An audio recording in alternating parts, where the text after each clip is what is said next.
નવરા છીએ પણ હાસ્યની મહેફિલ થવા જોઈએ, હાસ્યના ફુવારા. મારે તો કેવું થયું ખબર?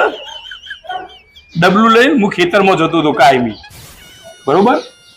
એ ડબલું જેવું મૂકું, મારા બેટા ઝાડ ઉપરથી પેલો કાગરો આવે અને પાણી પીવા જેવું આવે એટલે ભટજન ઢોળી ગયું. આ એક દાર થયું, પછી બીજા દાર થયું, કાગડો કાયમમાં પાણી ઢોળી દે. પછી મેં વિચાર કર્યો કે સાલું કાગડો આપણને કાયમ ક્ષેત્ર તાસ તો કાગડાને આપણે છેતરી દઈએ. મેં તો ત્રીજા દાર તો ભાઈ જો ડબલું લઈ અને બેઠો અને એના મોડીકો પાણીનો ઉપયોગ જ કરી દે પેલા જોઈને, પછી ક્રિયા કરીએ શાંતિથી. પાણીનો ઉપયોગ કરી દીધો અને પછી હું તો ક્રિયા કરવા બેઠો એટલે આમ કાગડો ભાઈ આયા, ડબલું ખાલી જોયું કાગડો ભાઈ છેતરાઈ ગયા. કાગડો નહીં છેતરાઈ ગયો, છેતરાઈ ગયા તમે. તમે તો પેલા ધોયા વગર આયા અને પછી ધોયા વગર આયા.